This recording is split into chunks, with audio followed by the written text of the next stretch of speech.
Assalamualaikum warahmatullahi wabarakatuh. Di sini kami dari kelompok 2 yang beranggotakan saya sendiri, Nagila Nur Aizkia, dan kedua rekan saya ada Dika Ratu Anissa dan juga Anggi Dewi Nur Cahyani, akan memaparkan mengenai beberapa studi kasus untuk teori permainan. Nah, di sini yang pertama saya akan membahas mengenai persaingan promosi marketplace. Nah, disajikan pada kasus pertama yaitu mengenai kompetisi promosi. Nah, di sini kita akan melakukan analisis persaingan strategi diskon, cashback, dan gratis. Lalu ada ongkir antara dua marketplace yang terbesar. Nah, dilatar belakangi dengan marketplace A dan B yang bersaing untuk meningkatkan jumlah pelanggan. Masing-masing perusahaan dapat memilih salah satu strategi promosi di mana diskon besar ditunjukkan dengan S1, cashback ditunjukkan dengan S2, dan gratis ongkir ditunjukkan dengan S3. Nah, di sini juga disajikan matrik payoff-nya. Ada Oke, langsung saja sesuai dengan soal, kita akan menganalisis yang pertama mengenai apakah ada titik pelana atau saddle point. Nah, dikarenakan tadi dari hasil matriks atau dari hasil payoff-nya, kita dapat melihat bahwa maksimin sama dengan minimax, di mana dari hasil A dan B tidak ditemukan titik point atau saddle point-nya. Lalu, maka dari itu kita harus menggunakan strategi campuran,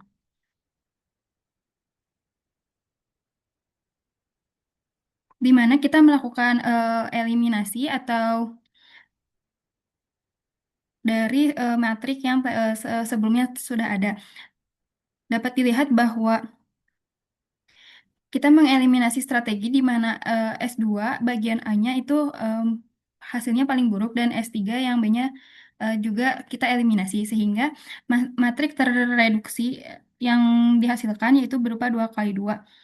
Penyederhanaan menyisakan pilihan strategi A, di mana isinya adalah S1 dan S3, dan B, S2 dan S1 dan S2, dengan komposisi matrik yang sisa yaitu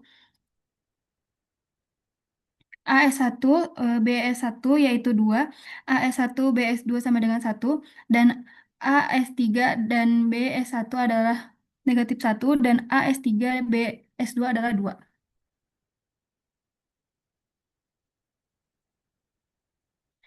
Lalu kita melakukan hitungan untuk marketplace 2. Nah, kita mencari probabilitas P. Dia, kita misalkan jika B memilih S1 dan 1 dikurangi P atau S3 untuk menyamakan ekspektasinya. Di mana di sini kita lihat bahwa 2P dikurangi 1 dikali 1 dikurangi P sama dengan -1P ditambah 2 dikali 1 dikurangi P. Maka hasilnya adalah 3P dikurangi 1 sama dengan 2 dikurangi 3P. Nah, lalu selanjutnya dipindah ruaskan menjadi 6P sama dengan 3. Di mana hasil akhirnya 0,5 dikarenakan 3 dibagi 6. Maka hasil dari strategi optimasi dari S1 adalah 50%, S2 adalah 0%, S3 adalah 50%. Lalu untuk marketplace B, kita mencari probabilitas dimisalkan Q sama dengan S1 sama dengan Q. Dan S1 dikurangi Q sama dengan S2 untuk menyamakan ekspektasinya. Nah, kita juga melakukan perhitungan di mana 2Q dikurangi 1 sama dengan dikali 1 min Q sama dengan -1Q ditambah 2 dikali 1 min Q sama dengan 3Q dikurangi 1 sama dengan 2 dikurangi 3Q. Nah, lalu kita pindah ruaskan lagi seperti tadi. Jadi 3Q-nya dipindahkan ke sebelah kanan. Maka yang terjadi di sini adalah operasi pembagian, di mana 3 dibagi 6 sama dengan 0,5. Maka strategi optimal dari S1 sama dengan 50%, S2 50%, dan S3 0%. Lalu kita mencari nilai permainannya. Untuk menghitung ekspektasi keuntungan jangka panjang, eh, di sini dirumuskan bahwa V sama dengan 3P dikurangi 1 sama dengan 3 dikali 0,5 hasil dari tadi dikurangi 1 sama dengan 0,5. Maka hasil dari nilai permainan adalah 500.000 per periode. Ekspektasi eh, nilai game bernilai positif 500.000 yang mengalir ke pihak marketplace A. Nah, lalu di sini ada rekomendasi untuk marketplace A, di mana kita eh, atau marketplace A harus mengalokasikan anggaran promosi secara seimbang, di mana 50% untuk diskon besar dan 50% untuk gratis ongkir. Nah, efisiensi anggaran dengan cara strategis cashback atau S2 tadi harus benar-benar dihindari untuk meminimalkan potensi kebocoran keuntungan operasional. Lalu untuk rekomendasi marketplace B, pertahanan pasar yang dapat dilakukan dari marketplace B yaitu wajib merespon dan bauran acuan tak terduga antara diskon besar senilai untuk S1 dan cashback untuk S2 dengan porsi seimbang 50/50. Lalu adanya eh, Lalu ketidakadaan strategi murni di mana penggunaan strategi acak campuran ini krusial agar pola gerak promosi tidak terbaca oleh marketplace A. Sekian dilanjutkan oleh rekan saya Dika Ratu Anissa. Baik, selanjutnya pada kasus 2 yaitu kompetisi maskapai. Di sini analisis persaingan harga penerbangan tinggi, sedang, dan rendah antara Garuda Air dan Nusantara Air. Nah, Garuda Air dan Nusantara Air bersaing merebutkan pangsa komersial rute populer menggunakan 3 tingkat tarif, yaitu H1 untuk harga tinggi, H2 untuk harga sedang, H3 untuk harga rendah. Dan di sini Matrix menyatakan keuntungan Garuda Air semiliar rupiah. Nah, di sini Garuda Air untuk baris dan Nusantara untuk kolom. Soal yang pertama yaitu periksa keberadaan strategi dominan. Di sini strategi dominan untuk Nusantara Air atau kolom dengan H1 dan H3. Lalu pemeriksaan saddle point atau titik pelana, di sini maksiminnya sama dengan min 1 dan minimax sama dengan 2. Karena maksimin min 1 dan minimax 2 jadi tidak sama, maka tidak ada titik pelana. Lalu pemeriksaan strategi dominan melalui pengujian baris demi baris untuk Garuda Air dan kolom demi kolom untuk Nusantara Air. Di sini tidak terdeteksi adanya strategi dominan mutlak untuk memenangi permainan.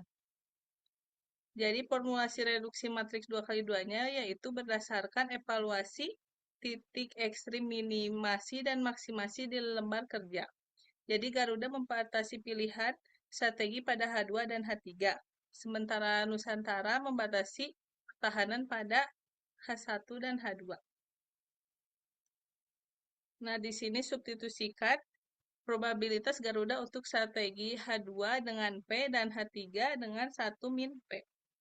Jadi masukkan kepada reduksi 2x2, yaitu 4P sama dengan 2 dalam kurung 1 min P, sama dengan 1P ditambah 3 dalam kurung 1 min P. Jadi hasilnya yaitu 8P sama dengan 5, jadi P 5/8 dengan hasil 62,5%. Lalu untuk Nusantara Air sama juga disubstitusikan ke reduksi 2x2 dengan hasil 25%. Lalu nilai permainan, ekspektasi nilai keuntungan real jangka panjang bagi Garuda. Jadi Pi sama dengan 6/5/8 dikurang min 2 sama dengan 14/8, jadi hasilnya 1,75 miliar per periode. Jadi Garuda Air diproyeksikan mengamankan rata-rata keuntungan 1,75 miliar. Nah, implikasi strategisnya yaitu rekomendasi untuk Garuda, manajemen tarif dengan memprioritaskan kebijakan harga dengan 62,5%, dengan porsi harga sedang H2 dan 37,5% dengan harga rendah. Lalu aksinya, strategi tarif tinggi H1 sebaiknya tidak diluncurkan pada skenario normal karena membuka peluang kompetitor menguasai segmen pasar sensitif. Lalu untuk Nusantara Air, untuk alokasi defensif secara teknis harus menetapkan porsi 75% dan hanya 25% untuk harga tinggi. Lalu untuk mencegah kerugian, Nusantara Air tidak disarankan mengadopsi harga rendah dan menekankan potensi defisit operasional. Selanjutnya akan dilanjutkan oleh teman saya, Anggi. Baik, selanjutnya di sini mengenai kasus ketiga untuk perbandingan produk smartphone. Di sini itu untuk menganalisis alokasi pemasaran harga murah, kemudian fitur premium dan desain inovatif antara smartphone Tech One dan juga Smart Plus. Nah, dilatar belakangi dengan Tech One dan Smart Plus itu bersiap merilis gawai pintar terbaru dengan orientasi pemasaran yang bertolak belakang, yang mana untuk kasus ini tuh terdapat tiga variabel P1, P2, dan juga P3. P1 itu untuk fokus harga murah, P2 untuk fokus fitur premium, dan P3 untuk fokus desain inovatif. Sehingga bisa kita lihat matriks payoff-nya untuk Taekwon itu masuknya ke baris dan eh, Taekwon itu masuknya ke kolom, sedangkan Smart Plus itu masuknya ke baris.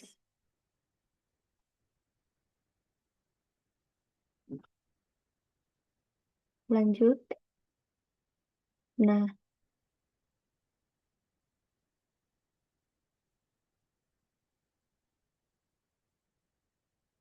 kelebihan. Nah,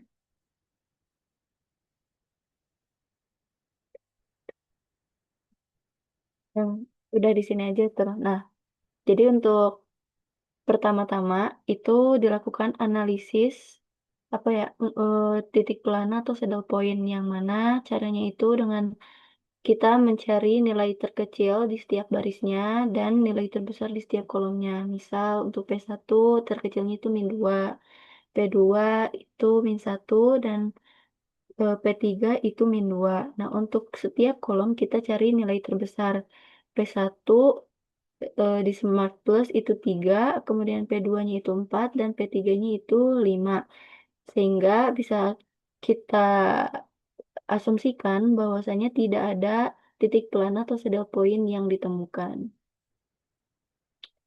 Kemudian, nah, karena untuk langkah keduanya itu untuk analisis dominasinya tidak ditemukan strategi dominan yang dieliminasi, maka lanjut ke strategi campuran. Yang mana yang pertama itu kita lakukan, jadi sebelumnya ini, sebelum ke proses solusi lembar kerja ini, kita eh, dibikin dulu si matriks 2 kali 2-nya, kemudian kita hitung nilainya gitu untuk take one atau baris, yang mana proporsi probabilitas terbaik take one untuk optimalisasi pasarnya itu untuk P1 13/19 dengan eh, hasil yaitu 68,4%, kemudian P2 itu sama dengan 4/19, yang mana hasilnya itu 21,1%, dan P3-nya itu 2/19 dengan hasil 10,5%. Jadi untuk strategi P1 atau harga murah itu mendominasi porsi alokasi campaign di Take One. Kemudian untuk Smart Plus, proporsi probabilitas terbaik Smart Plus untuk perlindungan pasarnya itu bisa kita lihat bahwasanya untuk Q1 itu hasilnya 17/28 dengan kisaran hasil 60,7%. Kemudian untuk Q2-nya sama dengan 5/28 dengan hasil 17,9%, dan Q3-nya 6/28 dengan hasil 21,4%. Nah, sehingga Smart Plus ini memusatkan pertahanan pada campaign diskon pasar agresif. Kemudian untuk nilai permainannya kita masukkan ke ke satu persamaan Terus di sini didapatkan hasil sebesar 27,28. Dibulatkan jadi sebesar 0,964%. Yang mana 0,964% ini merupakan pangsa pasarnya gitu. Jadi keuntungan strategis berada pada Taekwon dengan mengikis 0,964% basis pasar Smart Plus. Nah, sehingga bisa disimpulkan implikasi pasarnya, yang mana sensitivitas harga pasar itu fokus utamanya kedua produsen itu wajib menaruh porsi campaign terbesar pada promosi harga bersaing atau paket murah, karena target konsumen itu sangat berorientasi pada harga. Kemudian untuk pentingnya bauran itu, baik Daekwon maupun Smart Plus harus mendistribusikan sisa sumber daya promosi ke pilar fitur dan desain untuk menjaga diversifikasi citra merek. Kemudian untuk taktik diferensiasinya, direkomendasikan itu potensi keunggulannya Taekwon itu dapat merealisasikan tambahan share sebesar 0,964% dengan konsisten menerapkan proporsi acak yaitu sebesar 68,4%, harga murah, kemudian 21,1%-nya fitur premium dan 10,5%-nya itu desain inovatif. Sedangkan untuk pertahanan Smart Plus itu harus bersiaga dengan bauran pertahanan harga murah untuk menekan kebocoran pangsa pasar. Sekian yang dapat saya sampaikan.